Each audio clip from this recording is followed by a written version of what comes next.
Assalamu alaikum. Walaikum assalam. I'm Sufyan. I am Bilal and we are the co-founders of Turkish Mud Coffee. Sharks हमारा पहला cafe है पाकिस्तान का जो Turkish style के अंदर coffee सर्व कर रहा है और उसके अंदर हमारा पूरा प्रोसेस उनके ट्रेडिशन के मुताबिक है। मड के अंदर हमारा पूरा प्रोसेस होता है और उसी स्टाइल के अंदर कॉफ़ी रेडी होती है। शार्क्स, टर्की में टर्की कॉफ़ी बनाने को एक आर्ट समझा जाता है। ये आर्ट जो है वो बेसिकली जो है फॉर्चून टेलिंग के भी काम आता है। बेसिकली जो उनका मड का रेजिड्यू जो कॉफ़ी के एंड में रह जाता है उससे वो फॉर्चून टेलिंग करते हैं। हमारी पूरी मेकिंग का प्रोसेस इस जिजवेस के अंदर है। इस जिजवेस को कॉपर के सॉसेस जो होते हैं इसके अंदर सारा प्रोसेस हो रहा होता है, मड के अंदर सारा प्रोसेस हो रहा होता है और इसी प्रोसेस के थ्रू हमने उनका जो डार्क फ्लेवर है वो इंट्रोड्यूस कराया और साथ में जो है हमने अपने यहाँ के मुताबिक फ्लेवर्स को इंट्रोड्यूस कराया जो कि मिल्क बेस्ड कॉफ़ी के अंदर होते हैं। शार्क्स, अब हमारा प्लान है कि हम इस पूरे कॉन्सेप्ट को कराची के डिफरेंट बड़े मॉल्स के अंदर लेकर जाएं, साथ में हम पाकिस्तान के और दूसरे बड़े मॉल्स में लेकर जाएं, जिसके लिए हमारे 6 आउटलेट्स का प्लान है और उसके लिए हमारी आस्किंग है 3.5 CR for the equity of 17%। Equity किसी भी कंपनी को चलाने के लिए जो सरमाया दरकार होता है उसको कैपिटल कहते हैं। कैपिटल 2 फॉर्म्स में आता है, इक्विटी और डेट। इक्विटी उस सरमाए को कहते हैं जो कंपनी स्टार्ट करने वाला फाउंडर खुद या कोई दूसरे इन्वेस्टर्स उस कंपनी में पैसे डालते हैं जिसके बरक्स उनको शेयर्स मिलते हैं। डेट सरमाए का एक दूसरा फॉर्म होता है जो कंपनी बोरो करती है बैंक से या किसी फाइनेंशियल इंस्टीट्यूशन से, जो एक मुकर्ररा वक्त के बाद वापस करने होता है। एक ये बात बताएं कि जो आपका लास्ट महीना गुजरा है उसके अंदर आपका क्या रेवेन्यू हिट हुआ था तीनों लोकेशनों का मिला के? सेल्स हमारी जो एक ब्रांच की आ रही थी वो 10 लाख अराउंड आ रही थी महीने की। तो आपने तकरीबन 3 लोकेशनों के दरमियान 30 लाख की सेल करी। 30 लाख की सेल। तो आपने जो 30 लाख की सेल करी है तो इसके अंदर आपका सब खर्चा वगैरह माइनस करने के बाद आपका नेट प्रॉफिट कितना बन रहा है? हमारी फूड कॉस्ट 40% है, हमारी ओवरहेड्स जो है वो 25% है, उसके अलावा हमारे जो ग्रॉस प्रॉफिट है वो 35% है और हमारा आफ्टर सैलरीज वो 25% रह जाता है। 3.5 करोड़ में क्या सर ब्रांचेस ही खुलेंगी? 3 करोड़ में तो सर हमारे आउटलेट्स खुल गए और जो 50 लाख है मजीद वो हम उसकी डिस्ट्रीब्यूशन चेन को बनाने के लिए और सारे प्रोसेस को उस हिसाब से एनहांस करने के लिए यूज करें। इसको बनाने की कॉस्ट कितनी है, छोटा वाला जो है? सर ये कॉस्ट ऑलमोस्ट 1 मिलियन के अंदर आपकी सारे इक्विपमेंट के साथ रेडी हो आप दोनों रोल डिस्ट्रीब्यूशन क्या है? How do you share the roles and responsibilities? ये मार्केटिंग साइड देख रहे होते हैं, फाइनेंस साइड देख रहे होते हैं और मैं जो है प्रोडक्शन साइड देख रहा होता हूँ और जितना HR है वो सारा देख रहा होता हूँ। मेरा मसला इसमें ये है कि मेरी जो एक्सपर्टीज़ है वो टेक में है या ई-कॉमर्स में ज़्यादा है और मैं जो हॉस्पिटैलिटी बिजनेस है इन जनरल उनसे मैं घबराता हूँ, तो मैं मेरे ख्याल से मैं कोई वैल्यू नहीं ऐड कर पाऊँगा, तो for that reason I am out, but I really think कि this is successful, a lot of potential here. Thank you so much. Thank you. ये तो बिल्कुल वही है जो इस्लामाबाद के सारे सरकारी दफ्तरों में फिटी हुई वो जो कंडेंस मिल्क और चीनी वाली देसी कॉफ़ी होती है।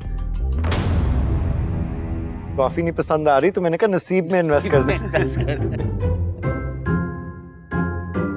अच्छा, मैं अपना डिसीजन बना चुका हूँ। आई थिंक बिजनेस भी अच्छा है, नंबर्स भी आपके अच्छे लग रहे हैं, बट आई डोंट थिंक मैं किसी तरह से वैल्यू ऐड कर सकूंगा इस पे।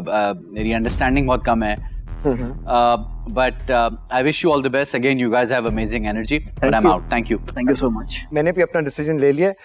As much as I like you guys और कॉफ़ी में थोड़ा सा जुनैद से एग्री करूँगा, इसका टेस्ट थोड़ा सा उसी तरह फिटी हुई कॉफ़ी की तरह आ रहा है जो वो चम्मच लेके और वो जो बनाते हैं, तो इसलिए I am out for today, but I hope you get that offer इंशाल्लाह। Thank you. आपकी डिमांड है 3.5 करोड़ फॉर 17%। यस, ठीक है, मैं इसको अवॉइड करता हूँ।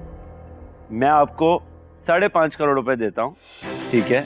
उससे हम लोग 10 लोकेशनें खोलेंगे, ठीक है, 50 लाख के ऊपर, तो वो आपका 5 करोड़ वहाँ पे ऑफसेट हो जाता है और 50 लाख जो आपको अलग से एक एडमिन को मैनेज करने के लिए जो चाहिए वो अलग से साइड पे हैं। अब ये 5 करोड़ के अगेंस्ट मैं कंपनी के अंदर 20% इक्विटी लूँगा और उसके साथ के अंदर मैं आपके साथ एक रॉयल्टी डील स्ट्रक्चर करूँगा कि पहले जो 5 करोड़ रुपए बने हुए हैं कंपनी के अंदर, वो 5 करोड़ रुपए वापस मेरे पास आ जाएं और उसके बाद 20% की जो इक्विटी है वो मैं कंपनी में होल्ड करके रखूंगा। अच्छा, पर वो रॉयल्टी फिर रेवेन्यू पे नहीं है, वो फिर नेट प्रॉफिट आप सारा ले नेट प्रॉफिट जो नई लोकेशंस बनेंगी 10 की 10, उसका सारा का सारा नेट प्रॉफिट जाएगा उनके पास जब तक उनके 5.5 करोड़ रिकवर नहीं हुए। उसके बाद सारी लोकेशंस की ओनरशिप होगी 80% आपकी, 20% उनकी। लेकिन जो 3 आपकी इस वक्त है उसका प्रॉफिट वगैरह आपके पास है। उसका पर ये आखिरी शार्क नहीं है, रोमाना भी रहती हैं, शायद आपको इससे भी बेहतर ऑफर मिल जाए। एक्चुअली ऑनेस्टली ये ऑफर बहुत अच्छी है और उस्मान है ही असली शार्क के एक्सपीरियंस इस चीज़ में बेस्ट है। और साथ के अंदर वैल्यू एड इस तरह ये कर सकते हैं कि अगर तो ये स्ट्रॉन्ग ब्रांड बन जाती है तो पाकिस्तान इटसेल्फ के अंदर बहुत पोटेंशियल है, हम इसको एज अ नेशनल ब्रांड लेकर जा सकते हैं। हमारे कहना है कि I am out as a result of this, but definitely अच्छी ऑफर है। और आपको कुछ क्लैरिफिकेशन चाहिए वापस से, हैप्पी टू गिव इट, या आपको थोड़ा टाइम लेना है सोचने के लिए, प्लीज आप 2 मिनट ले लो, बाहर भी जा सकते हैं। मैं सर ये कह रहा था कि अगर इसमें रॉयल्टी वाला जो फॉर्मेट है वो ना होता तो ज़्यादा बेहतर नहीं होता, अगर आप इसके अंदर इक्विटी के अंदर ही रहते सिर्फ, क्योंकि रॉयल्टी वाले मैटर के अंदर ये है कि हम 1 साल तक हमें कुछ भी नहीं मिल रहा उसके अंदर ना, और 1 साल के बाद भी हमें कुछ नहीं मिल रहा जब वो नहीं पॉज, 1 साल के अंदर जो हमारा बेसिक लॉजिक है, हम लोग एक लोकेशन से समझो 80% पैसे बना लेंगे वापस, तो समझो 1.25 साल के अंदर पैसे वापस आ जाएंगे, और जो समझो 14th मंथ होगा उसके अंदर पार्टी शुरू हो जाएगी, आपके पास 10 लोकेशन ऐड ऑन होंगी 80% के ऊपर।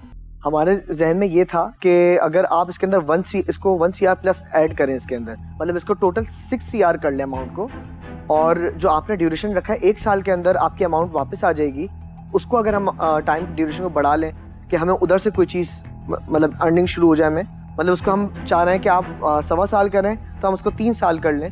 मैं जो है वो ब्रांड पे इतना कॉन्फिडेंट नहीं हूँ एट दिस मोमेंट, तो मुझे ये बहुत रिस्की डील लगेगी कि अगर मैं 3 साल के लिए स्टक हो जाऊंगा अपने पैसे लेके। कैपिटल लगा हुआ वो हम उसको बता, तो मेरा लॉजिक ये है कि आपके 2 लगे हुए, मेरे 6 लग जाएंगे, आपके हाथ में ब्रांड है, आप ब्रांड चला रहे होगे, तो मेजर कंट्रोल आपसे भी हम सजेस्ट कर रहे होंगे क्योंकि आपकी एक्सपर्टीज है। ऑफ कोर्स, बट मैं इसमें कंफर्टेबल नहीं हूँ कि मैं 3 साल के लिए स्टक हो जाऊँ। मैं उसके अंदर आप लोगों के साथ एक डील ये कर सकता हूँ, क्योंकि देखो अभी आप महीने का 10 लाख बना रहे हो सब देने दाने के बाद, आपका जो नेट प्रॉफिट है 10 बन रहा है, तो अगर हम 10 लोकेशनें खोलते हैं जो प्रॉफिट नेट रेवेन्यू बनेगा वो 30 लाख रुपए ऐड ऑन हो जाता है, मैं उसका 10% छोड़ देता हूँ। You're basically saying that the profit of 10 branches, Yeah. if it is 10 lakhs, then you will leave 10%. Yeah, I can 90% leave is all 10%, so we can keep splitting it up कि हमारा खर्चा पानी चलता रहे, हमें भी फील हो कि हाँ यार हम ग्रो कर रहे हैं। और सर उसको 80% कर लें टोटल को। अब देखिए उन्होंने काफी फ्लेक्सिबिलिटी दिखाई है, इसके बाद से 80% ओनर आप होगे 13 लोकेशंस के, ठीक, 100% ऑफ 3 और 80% ऑफ 13। आप मैथ कर सकते हो कि बड़ा नंबर क्या है। ठीक, बेहतर। बताओ भाई चेक लिखूं या नहीं लिखूं? सर हमारी मोटिवेशन के लिए 10% का ये मार्जिन नहीं कुछ नहीं, आप असूलन तो आपको वो 10% भी बोलना चाहिए सर, वापस डाल दें और जल्दी जल्दी आपके पैसे उतारते हैं ताकि आप 5-10 लोकेशन और खुलवा दें। आई होप आप होंगे साथ तो और चलो डील बन गया 90% पे, सही। बताओ चेक काटें? सर 80 कर दें इसको। 80 नहीं हो सकता, 90 है। बिस्मिल्लाह करें। बिस्मिल्लाहिर्रहमानिर्रहीम। Well done. मुबारक हो आपको। Thank you so right much. Decision. Thank you. It's well done.